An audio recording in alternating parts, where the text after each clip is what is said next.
We live. Is that bright enough? Yeah. Okay. Live on Insta. Live on the YouTube.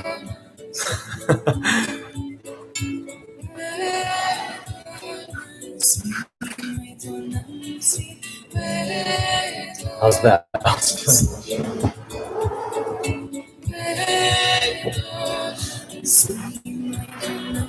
All right.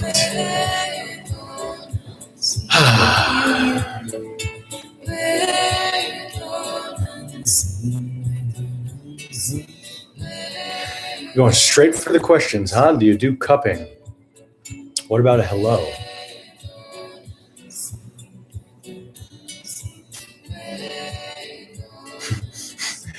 It's a little rude to just show up and start asking me about biohacking, guys.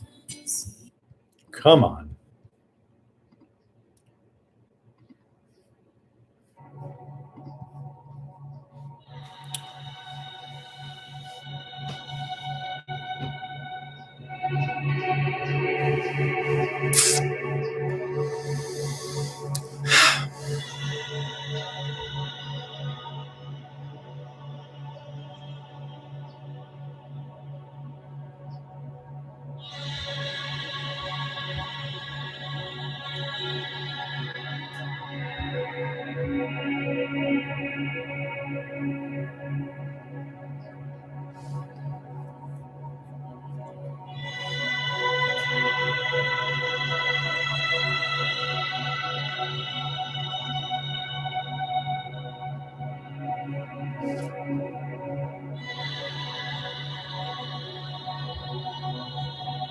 All right, as always, I'm looking for a good question that stimulates a good conversation.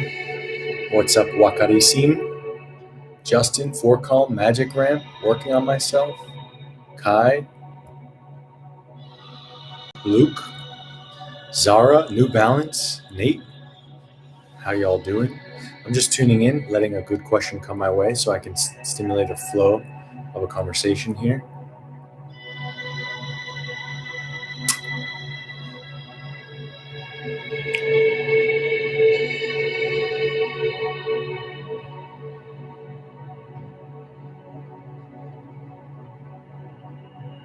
I suppose I can also just go into my flow. Oh, how do you approach being authentic in such a materialistic and fake world? Bing, bing, bing. That's a good one. All right. So, again, the question is, how do you approach being authentic in such a materialistic and fake world? I apologize to the Instagrammers in advance. I do tend to prioritize my YouTube live channel, which is this way. There's just more viewers. But every once in a while, I'll give you some eye contact. But you can stay with me here, and I'm still present with you on the ethereal level, just not in this digital way. So,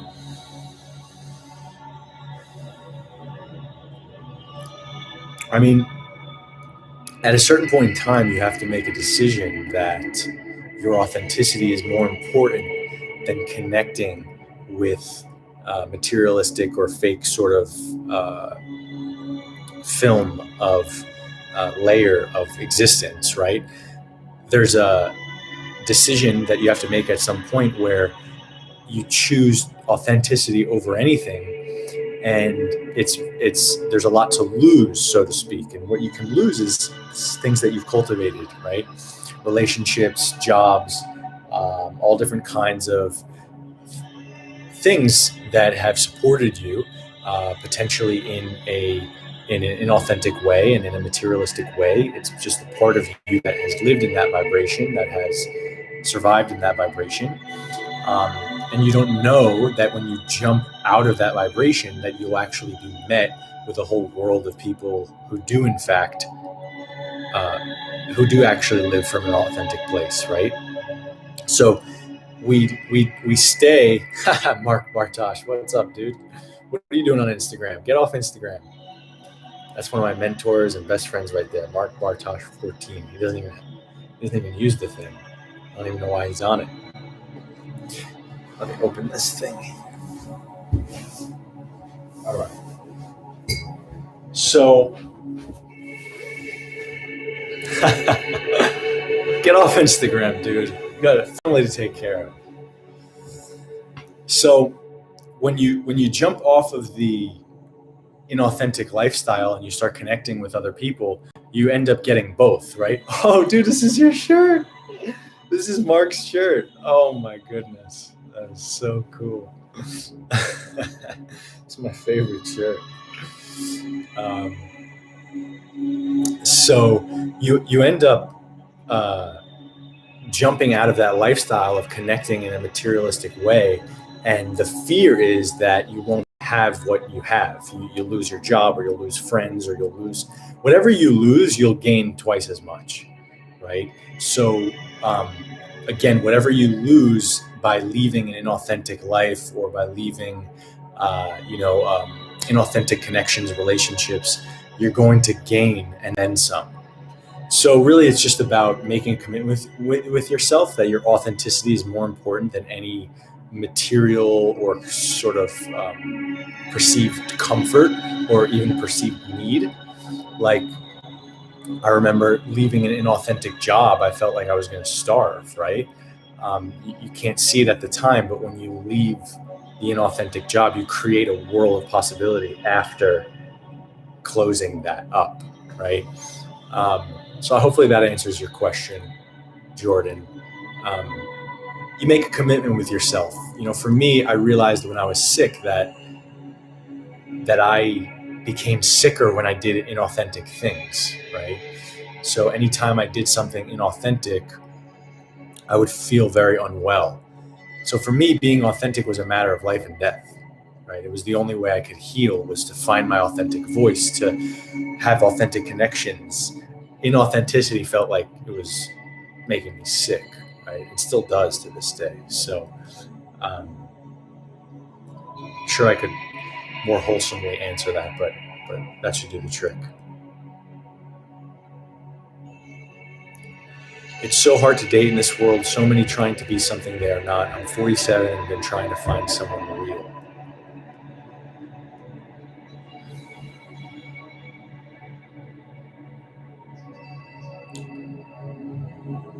Well, dating is a whole big subject. I should think about if I want to go into that.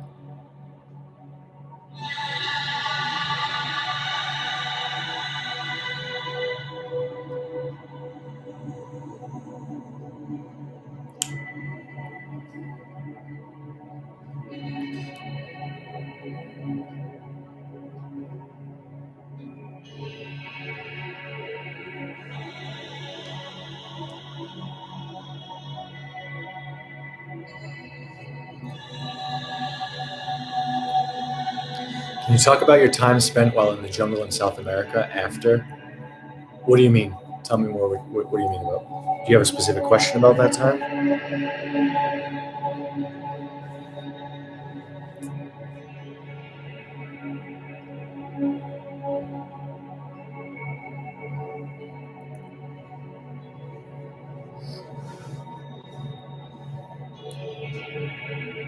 All right, there's something I want to talk about. All right, so I want to talk about life as a journey of collecting and gathering information.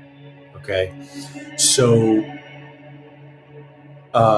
what I've recognized in my life in the past 6-7 years is that I'm on a constant quest of gathering information about myself, right?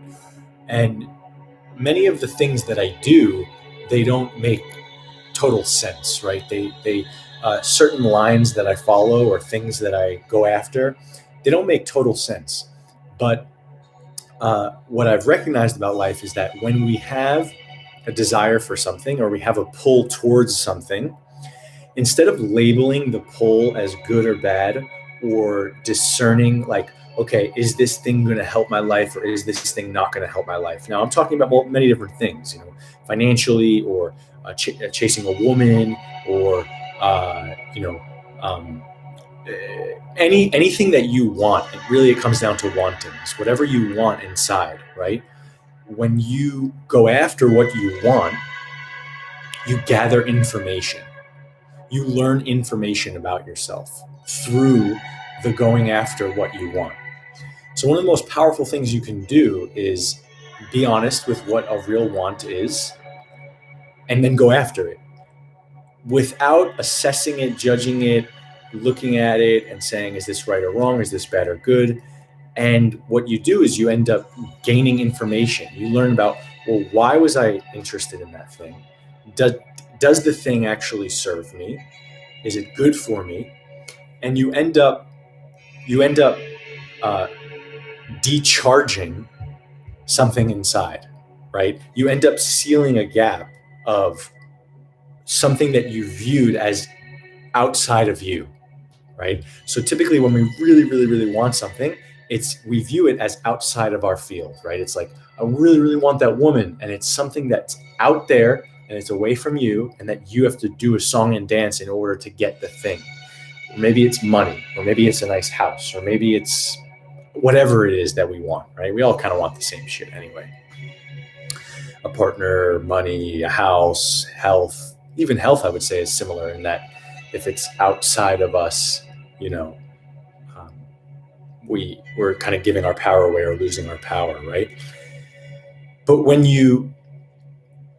So another example would be like ayahuasca, right? Like some people ask me a lot about ayahuasca, and they ask about, what would it be like? Do you think I should do it? Is it good? Is it bad? I'm writing an entire article on ayahuasca right now, by the way, on my new, never mind, that's still secret.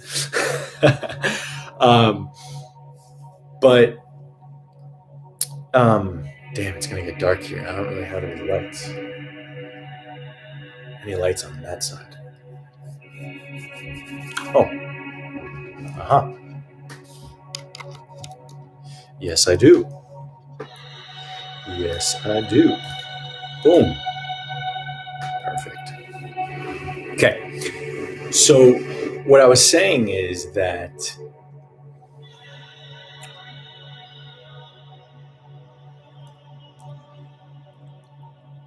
when we go after something that we're interested in, or that we want, or that's charged for us, we gather information.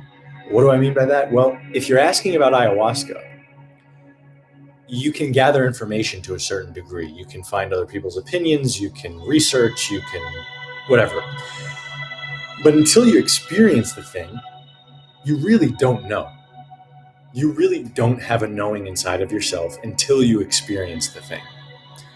Unless, of course, your vision is so clear and so activated that you're able to tune into what something would be like without even doing it.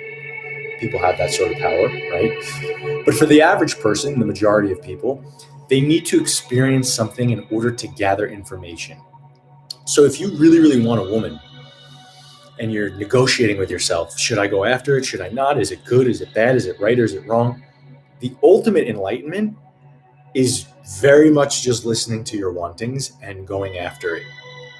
And then assessing the situation when you're in the situation, when you're actually there, right?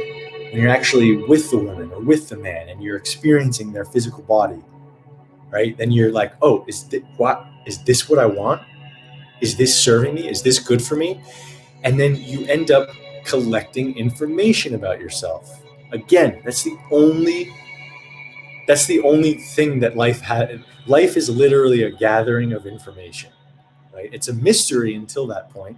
It's a mystery. It's an imagination. It's a fantasy. It's a charge. It's an imaginary thing. Then when you experience it, you now integrate that knowledge into your being, and you have information about who you are and what you want and what serves you. So really what this little short talk is just an encouragement to go after what you want. See, a lot of spiritual schools talk about transcending your wants, right? Fleeing away from your wants, ignoring them, pushing them away, ascending somewhere else so you don't even have any wants, right? That's not a path that aligns with me. My path is one of alchemizing what I already have. Well, the want is there. It's there. I can't negotiate my way out of this thing, right? I really, really, really want to sleep with this woman. Like, I'm really sexually attracted to her. I can't unchange that, right? So what are my options from there? Well, I can try and shoot out of that and pretend it's not there and namaste, right? And that works, I guess. I think it does for certain people. I can deeply, deeply go into the want so intensely that I don't maybe even want the thing anymore because I went into it in my own body, right? That's probably a potential trajectory, maybe. And then there's just the reality of, I'm going to send her a message and I'm going to go on a date with her and I'm going to try and make out with her, right? Like, I'm going to take the thing to the end of the line, or maybe the end of the line would be to even sleep with her, right? Depending on your relationship to who you sleep with and how what's required for you to sleep with someone, the sort of foundation that's needed. Or maybe it's like, hey, I'm going to enter a relationship with this person, or just I'm going to explore with this person, right? So when you do that, you gain an immense amount of self-knowledge, right? So much self-knowledge that you change who you are. You learn who you are and what you want based on the experience of going after what you want or what you think you want, right? So again, this is just an encouragement to go after what you want in life, not so that you can get rich, not so that you can get all the ladies, not so that you can have a big house and a fancy car, but so that you can collect and gather information about yourself. Because if you're not showing up in life and you're in the stands and you're in the background, you're not gathering any information. You're wanting something and then you're negotiating your way out of it, and you're just playing it you're totally playing a game with yourself versus fusing life's information, life's DNA codes that are all around you into yourself, for it to be ever fused into you for the rest of your life, right? So the motivational talks of like, go after what you want, go get it, yeah, it's not, I'll sleep when I'm dead. It's not really, I don't agree with that, because the end goal is not the goal. The goal is not to get the woman. The goal is not to get the money. The goal is not to get these material or needs or wants that we are so charged about. The goal is to decharge the differential between you and this thing that is perceived outside of you, that it's perceived as if it's separate to you. It's some sort of unattainable thing, right? And then when you do that, you become the thing. You want to be wealthy? You become wealthy. It is part of you. It's not like it's out there and you have to pull it in. Wealthy people have wealth fused into them. They live it, they breathe it, they talk it, they walk it. It falls into their lap, right? So what I'm trying to say is that you don't do it in order to achieve the goal. You do it to collect information. Who is Josh? Who is Ralph? Who is Charlene? Who is Kip? Who are you? You learn who you are by going after what you want, and either getting it or not, and either not getting it and wanting it even more and continuing to go after it, or getting it and then realizing you didn't even want it in the first place, right? Or getting it and realizing it's not even good for you, right? So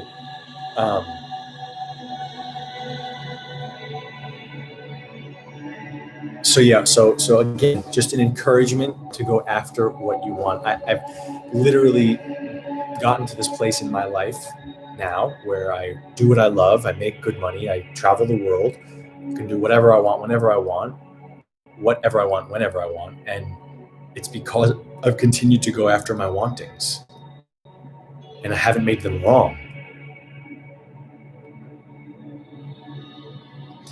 Kiv, come on, man. You should just unsubscribe, dude. Let's get out of here. This man just said wealthy people are just wealthy because it just falls in their lap. Just leave. All right. Do you still do a turpentine regimen? I think being honest when you pursue a relationship makes it that much easier. I think being honest when you pursue any relationship makes it that much easier to be in the relationship, or leave it if it's just not your time and place. What do you think, Josh? I'm not really clear on the question.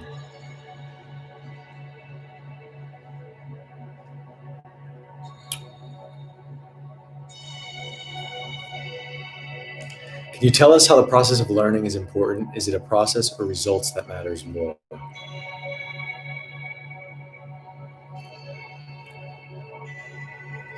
Well, I mean, it goes in line with what I was just talking about as far as collecting information, right? Let me dive deeper into that. So, self-knowledge is really a function of experience. It's very, very difficult to have inner knowing about things if we don't experience it. See for yourself, know for yourself, right? That's one of the Claire Vision School mottos, right? See for yourself, know for yourself. Asking a question about something or intellectualizing a thing is only one level of information. It's one level of knowing. To drink the ayahuasca, to have the experience, to vomit, to shit yourself, now you know what ayahuasca is. You know what it is for you, for your experience.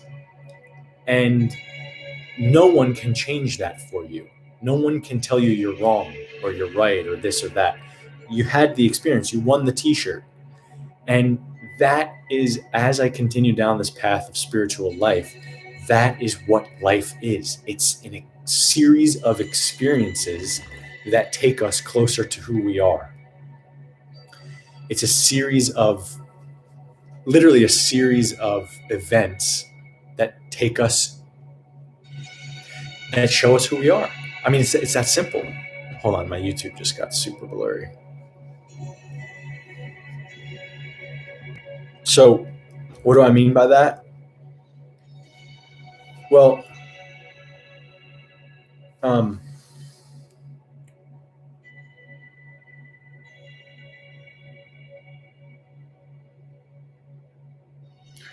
there's a cartoon. There's an Ayurvedic, it's an Indian cartoon, this comic book that I read when I had my breakup with my ex woman. And my friend gave me the cartoon. And very spiritual cartoon, a lot of meaning behind it. And there was this, sort of 20-year-old Indian boy, and he was studying under a guru, and he asked the guru, constantly asking the guru what it would be like to fall in love. What would it be? What does love feel like? What does having a relationship feel like, right? And the guru took his hand and said, "Follow me." And the guru, took his hand, and they went to this magical fountain. And at this magical fountain, there was a woman, and reached out to him and said, "Come with me." And as soon as he touched her hand, they went off and jumped off into this fantasy world that was real. It was a dream, but it was real.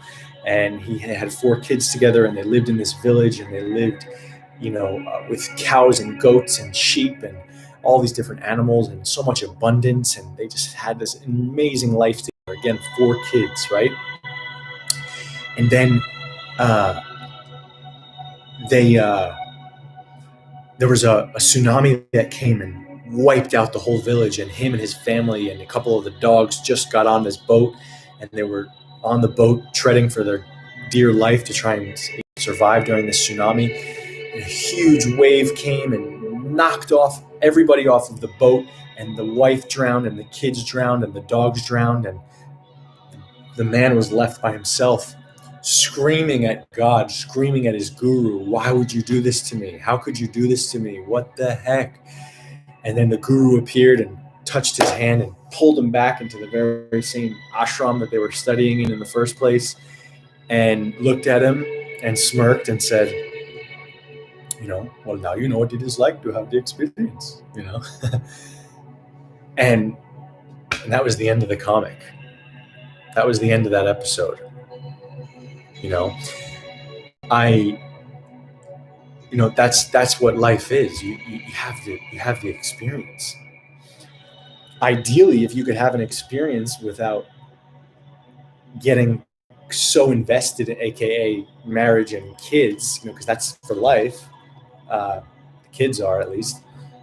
Then you get to have a series of experiences, and you get to die after each experience. You get to have this experience of something, then you get to die, lose the thing completely, or move into a whole other world, to the point where you look back at it as if it was a dream. But it was a dream that changed you mentally, physically, spiritually, emotionally, and up-leveled you to this whole new place. Not everything that's good has to be for life, right? You have the experience. I lived in Berkeley. Okay, I saw what it was like to live in Berkeley. All right, it's done. I lived in Toronto. Okay, it's time. Toronto's done, right? I was with this woman for 2.5 years. All right, well, it's done. It's done. Things work, and then all of a sudden they don't. Things are aligned, and then all of a sudden it's not, right? So you do the thing, you gain the information, you collect self-knowledge, and then you move on to the next thing. And you die. You let yourself die after a big experience, and you're reborn into the new. But you don't have to grasp onto the thing because it was good, and because society tells you you're supposed to do it for this long and that long, and you're supposed to maybe have a kid with her and this. Whatever the pressure is, skip all that and just tune in with what's real. What's real, right? So the lesson is that the highest form of this life, if you're on an authentic path, well, I can't really say what your highest form of your authentic path is. For me, the highest form is giving my everything to something and then being done with it. Like, I gave everything to Warcraft 3, The Frozen Throne. I was 14th ranked free-for-all player, 33rd ranked in the country 1v1. And I gave my all to the thing for like 7 years, and then I was done. Then I did jiu-jitsu for 6 years, and then I was first wrestling 5 years, done. Jiu-jitsu 6 years, done. Then it was like, Detox, right? My friend's wife is on the call. Well, you're married, so you're screwed. You're in it for life, Alina. She's married to one of my. Actually, she's married to a friend who I used to play Warcraft with. What the fuck? And she just started following me like yesterday. So just to show you how weird the universe is, right? Her husband is someone who I was playing Warcraft with religiously, by the way. So again, you go through. I did Warcraft, Jiu-Jitsu, then it was kind of Detox, and I even feel like I'm Detox. I'm not done with it. I love it, but it's a little boring for me, right? It's a little boring for me now, and I'm moving into something else, which is a secret. But you give your all to the thing, but it's like people want some declaration of, if I'm going to give myself to this thing, is it going to be for life? Look, it has to be for life if I'm going to give myself to this thing. No. You give it your all with the vulnerability of not knowing how long it's going to last. Oh my goodness, this camera's pissing me off. Super blurry. Sorry, guys. Maybe that'll help. I literally have no lights in this house. All right. So,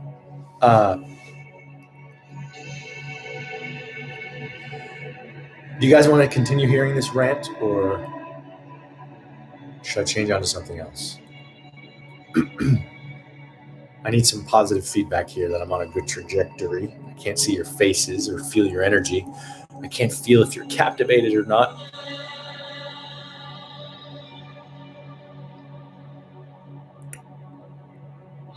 All right, looks like people want me to keep going. Okay. Matt St. Laurent, I drank ayahuasca with you in the jungle, my friend. Look at that. So then I gave myself to ayahuasca. That's something else I didn't talk about. I gave myself to ayahuasca fully. That was another thing in between jiu-jitsu and detox. Like, hey, let's do the ayahuasca thing. Okay. So I went to the fucking jungle and I lived in the jungle for 2 weeks, then 6 months, then another month and a half, back to back to back. And I did a dieta. I did the highest level apprenticeship with a shaman for a month in isolation, and I did it until I shattered and fractured my every ounce of life force in this soul. Okay, in this body, I shattered and fractured everything. Okay, and then I was done with it. I churned through it. I had the experience. I won the T-shirt. I never drank ayahuasca again. I never did a hallucinogen again. Did 20 mushroom ceremonies, 10 San Pedro ceremonies, 31 ayahuasca ceremonies, and then I never touched another hallucinogen again. I did combo, but I never. But I didn't. I stopped after 2. I didn't even do a third ceremony. I didn't even like it. I was just done. I won the hallucinogen T-shirt. I saw what it does. I learned the lessons. I got the phone call. I got the message, and I hung up the phone. Right. So that was dead. It was done. A dream. It was a dream. Ayahuasca gone. Dead. Right? Then I moved into something else. And now I'm moving into something else. You got to give your all to the thing, irrespective of what time period it's going to last for. You want to learn how to get the most knowledge of yourself possible in this lifetime, because guess what? You're going to fucking die. Literally all going to die in the next 50 or 60 years, probably sooner. Okay.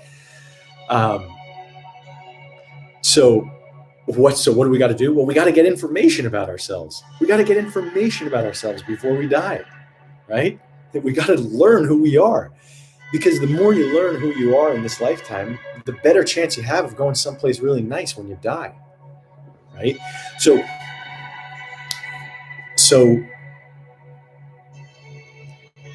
you don't analyze and assess how long the thing is going to last in order to give your all. You give your all irrespective of it, and you make a decision based on the flow of nature and the flow of the universe. The universe is operating in conjunction with you and your highest self and dictating your time, your timeline. Ayahuasca felt really good. It felt really true and really right. And then all of a sudden, ayahuasca was the worst thing in the fucking world. I didn't want anything to do with it, right? California was great for the past 3.5 years, and now I'm done with it, right? So you take the thing until it's done, and you don't need to react. You churn through the experience that thing has to offer you without reacting or running away or being dependent on it. That's how you're in your power. You're not dependent on it. You're not reacting away from it, running away from it. And then you'll have the authentic experience in any one thing, whether it's an ayahuasca or whether it's a relationship or whether it's a house or whether it's a city, people, places, things. We have the experience, we win the T-shirt, and we move on to something new.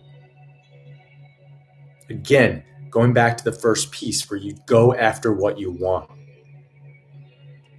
Win the T-shirt, move on. That's enlightenment. Okay.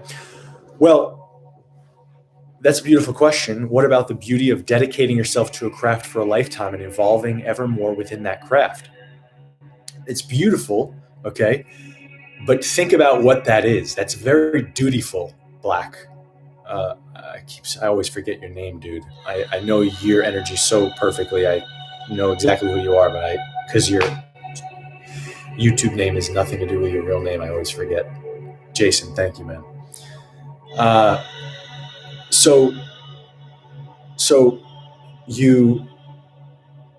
when you say something like that, mastering, choosing a craft for an entire lifetime, it's very dutiful. What do I mean by that? Whenever you put principle above authenticity, you're being dutiful. Now, it's a very Japanese thing, okay? Japanese are known for being very dutiful, very committed to a craft for a lifetime, irrespective of their preferences. They take their own preferences and their own authentic expression out of the equation, and they'll do something for a long, long, long period of time, for a lifetime, and they don't assess whether or not they're interested in the thing anymore, right? So in one avenue, they're growing tremendously because they are becoming a master at their craft, right? Someone who chooses this path. I'm not saying the Japanese, I'm just saying it's a very Japanese thing to do. But there's a lot of incredible growth there. They're becoming a master of their craft, right? But what about the man who becomes a master of his craft up until the point where it no longer serves him, up until the point where he doesn't want to do it anymore? What's the highest thing to do? Do you stay in it because you're the best in the world? Do you stay in it because you should be dutiful to the craft because whatever reasons? Or do you choose something that you love, something that you're passionate about? Ideally, if you could be passionate about something for an entire lifetime, absolutely. Go for it. Do it. Hell yeah. What a beautiful path. What an honor to be on a path like that. But I got to tell you, I've never been interested in something for more than like 5 years. Okay. It's typically like 5, 6, 7 years where I'm just, no matter how important I think the thing is, it's just gone. It's done. Right. Oftentimes much less time than that. Okay. So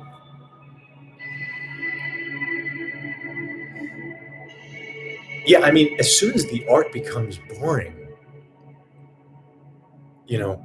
why are you in it? Why be in it anymore? Choose a different sport. That's my theory.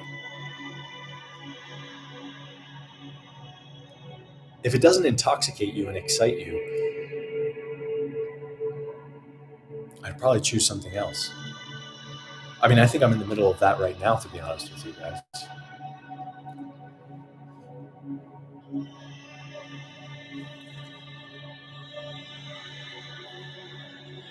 There is another challenge, is how to get passionate about this craft on the next levels. There is never an end to perfection or experiences.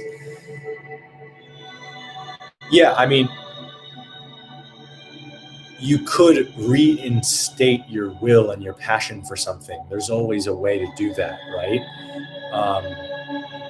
But at a certain point, you'll be committing some level of soul suicide to stay in something at a certain point, right? But there's sacrifices in every direction. You always sacrifice. No matter which direction you go, if you have something that is a craft that's feeding you and giving you something, and you say, okay, no, I'm going to choose to continue to do this thing, it has its sacrifices. If you leave the thing and go to something else, that has its sacrifices. It's an illusion of freedom, right? We think that by leaving something that we're bored with, that we'll free ourselves up. But just know that everywhere you go, you create a prison, right? Everywhere you go, especially masculine men, you'll create a prison for yourself. So, and then you'll chop yourself your way out of it and escape it and move into another thing. And then you'll feel free for about 3 days, and then you'll create another prison there. And then you'll go somewhere else, right? So again, it's more about choosing, right? You have the choice. Do you choose to continue in that craft? Is that your choice? Okay, then you choose it. Or do you want to choose a different path of, a different art, or consider mastering something else, right? I mean, it's a big subject.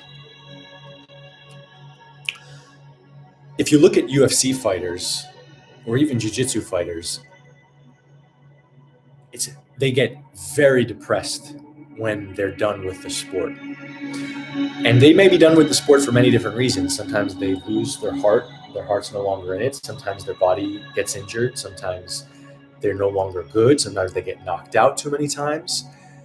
And they can no longer do the sport. And they get very depressed. Wrestlers, jiu-jitsu wrestlers, a lot of them turn to drugs when they're done with high school wrestling. A lot of them get really fat. Okay, it's like a thing. Wrestlers get fat. because to have that level of will engaged, another example, the military, you go to war, you come back and you're like a lost soul. Why? Because to have that level of will engaged in an activity,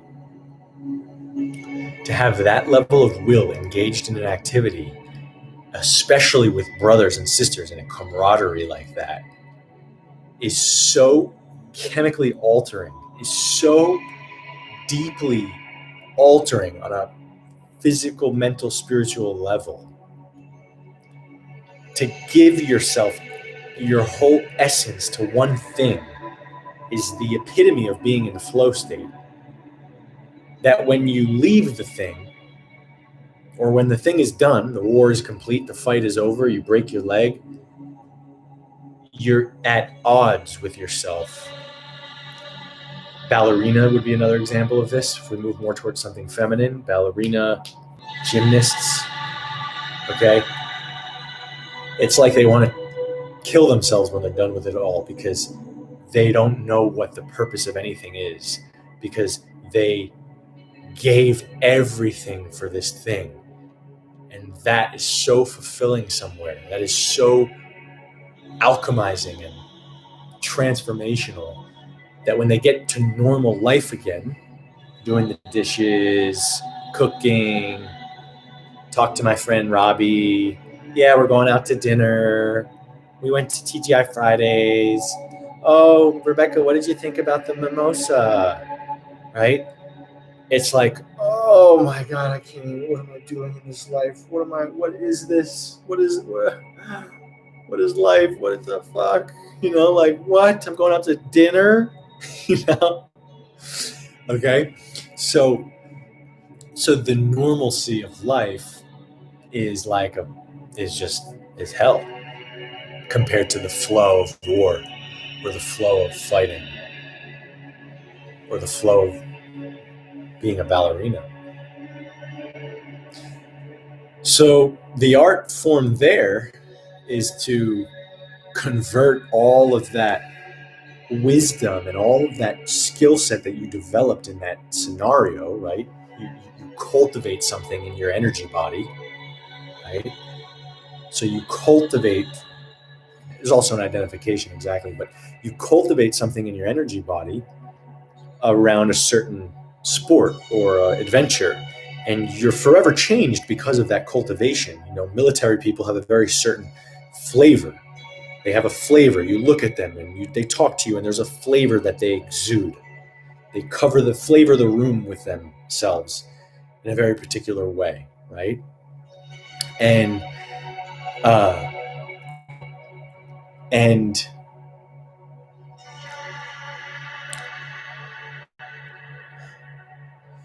if they took that cultivation and they were able to divert it and shift it a little bit to bring it to something else, they'll be successful again.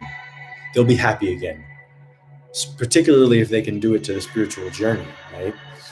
But if they're constantly looking for that sport, that event, that partner, that whatever, then they're in trouble, right?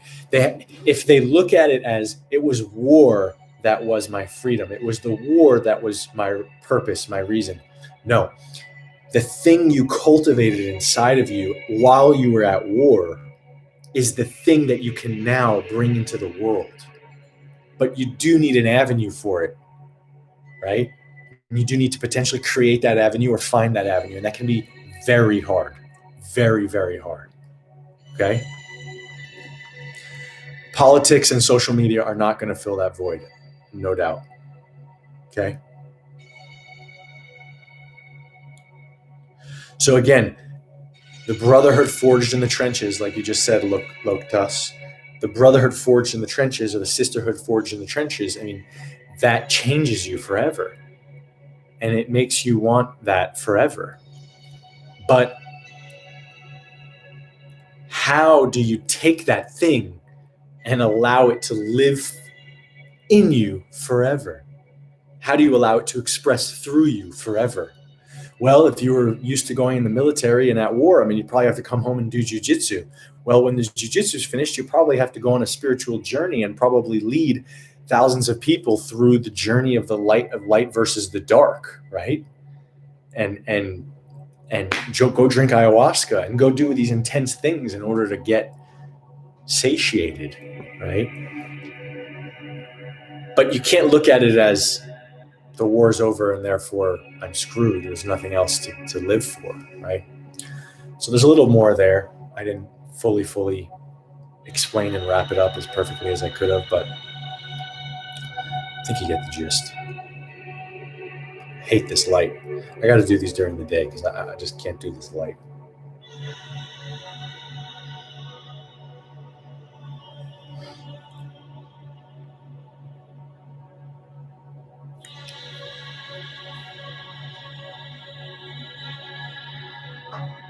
Yeah, agreed. I agree. Drugs are not needed. Ayahuasca is not needed. I mean, I'm not even a fan of ayahuasca anymore, but I was, and I think it can help certain people who are curious about it. It can help you gain information. I think I said that about 75 times. Yeah, of course. Yeah, Hoshe Wu, Foti. Yeah, it's a good herb.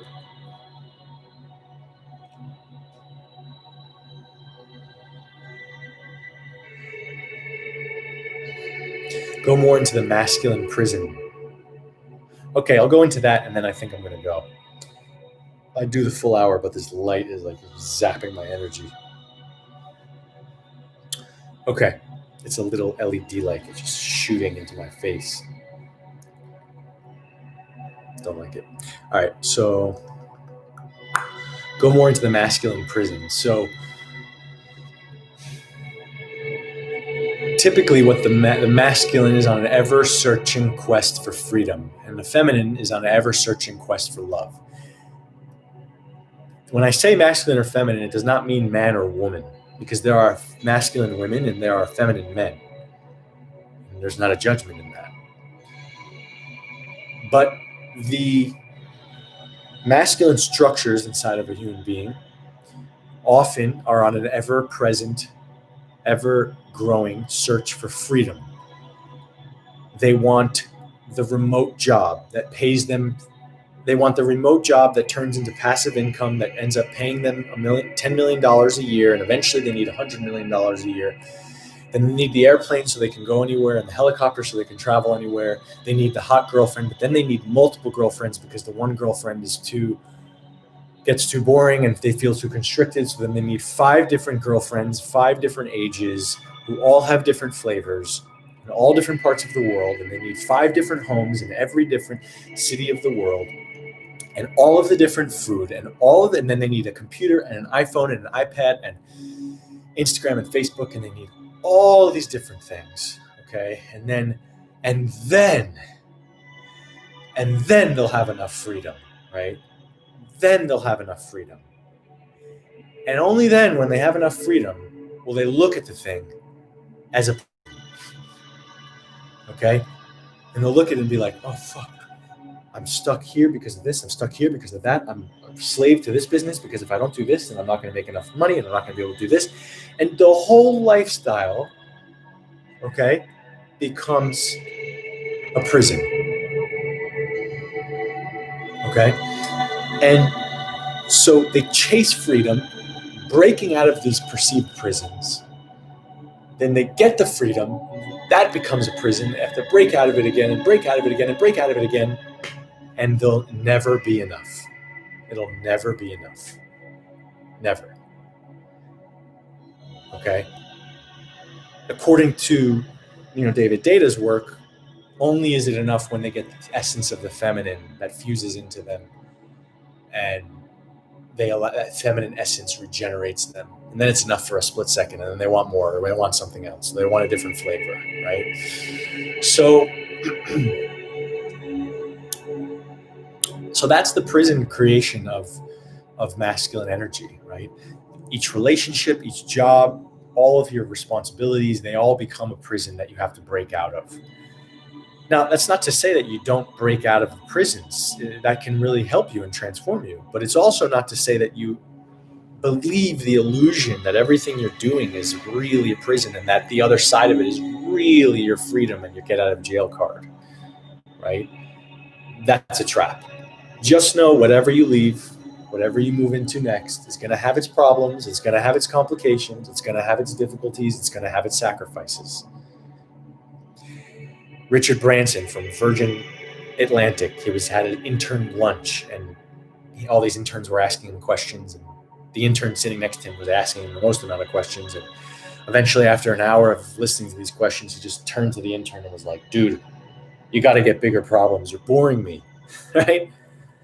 Life is just a series of gathering information and getting bigger problems. Seriously. We just keep growing and we keep getting bigger problems. You know who has the biggest problems? Tony Robbins. He has huge problems. You think that dude doesn't have problems? He has huge problems. When a problem comes into his lap, it's like, oh, dude, you're getting sued for $100 million by Gawker, right? Or like Gawker's talking, that there's 5 million hits on this article that's talking shit about you and how you abuse women. I don't know if it was true or not. I don't know. It's not what the point of the story is. We need to sue them. That's a problem for him, right? Your Zoom call went down. 275,000 people from around the world have just disconnected from your Zoom. Can we fix it? The guy has huge problems. He's one of the most successful people in the world. Does he have, again, it's not that he's solved his problems. He just gets new ones. All right. So, all right, those of you who are badass enough to stay through for the whole video, congratulations. Hope you enjoyed the show. I'll leave it at that, and more to come soon. I do love these lives, so hope you enjoyed it. Catch you soon.